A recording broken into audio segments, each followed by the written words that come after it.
네, 김건희입니다. 장관님, 네, 지난 2019년 7월 관악구에 거주하던 북한 이탈 주민 모자가 아사한 채 발견되는 안타까운 일이 있었습니다.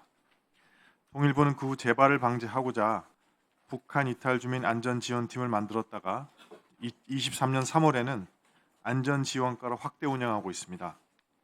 안전지원과는 보건복지부와 연계해 고독사 예방을 위한 위기 의심 가구 중 위기지표 정보를 제공받아서 고위험군 7,200여 명에 대해 상시 안부 확인을 하고 있습니다. 그런데 이 관리 대상자 중 70명이 연락 두절로 확인이 되지 않고 있다고 합니다. 일반 국민의 복지 관련 개인 정보는 보건복지부가 운영하는 복지 이음 시스템을 통해 관리되고 있고 관련 부처가 공동으로 해당 정보를 이용하고 있습니다. 그리고 개인정보 변경 시에는 자동으로 업데이트되고 있습니다. 그러나 통일부는 북한 이탈 주민 개인정보의 민감성을 이유로 별도로 하나넷이라는 시스템을 통해 관리하고 있어 개인정보 변경 발생 시 보건복지부로부터 해당 정보를 받아야만 알 수 있습니다. 따라서 통일부는 고독사 예방법에 따라 올해 1월부터 보건복지부 해당 과의 70명 결번자에 대한 연락처 정보를 요청하였지만 보건복지부의 업무 처리가 지연되어 아직도 연락처 정보를 받지 못하고 있다고 합니다. 통일부 장관께서는 보건복지부에 이 70명에 대한 연락처 정보 협조를 조속히 요청하여 확보하시기 바라고 북한 이탈 주민 보호 사각지대에서의 최선을 다해 주시기 바랍니다.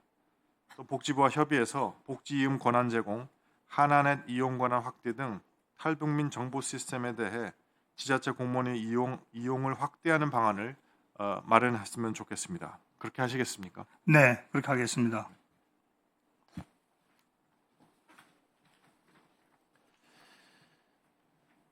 그리고 2018년 이후에 이산가족 상봉이 중단되어 안타까운 상황입니다. 올해 8월 말 기준으로 이산가족 신청한 13만 4,158명 중에 생존자가 약 3만 8천 명에 불과합니다.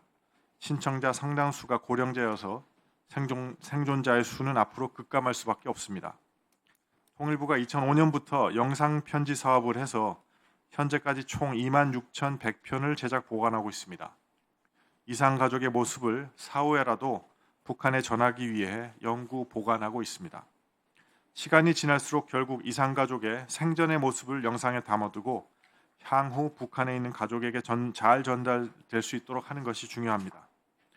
그래서 올해 8월 7일 이산가족법을 개정하여서 영상편지 제작과 수립에 관한 조항을 신설하였습니다.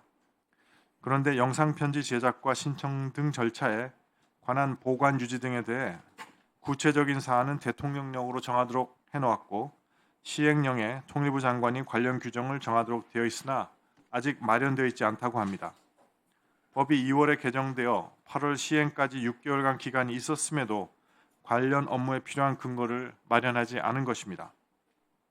통일부 장관께서는 영상편지 관련 구체적인 규정을 만들어서 이산가족의 소중한 영상편지 업무가 보다 체계적이고 면밀하게 수행될 수 있도록 해주시기 바랍니다. 또한 남북 1세대 이산가족이 사망하여 영상편지 대상자 확인이 어려울 것을 대비하여 이산 2, 3세대까지 유전자 검사를 지원하는 등 정책 대상을 확대하는 방안도 적극 모색해 주시기 바랍니다. 그렇게 하시겠습니까? 네, 그렇게 하겠습니다. 또 한 가지는 아까 그 존경하는 야당 의원님이 질의 중에 북한 주민의 정보 접근을 강화하는 것이 왜 통일부 업무냐 하는 질문에 제대로 아까 통일부 장관께서 답변하는 시간을 못 가졌던 걸로 생각됩니다. 이 기회에 한번 좀 제대로 답변해 주시기 바랍니다. 네, 우리가 이 자유민주적 기본 질서에 관한 통일의 궁극적인 목표입니다.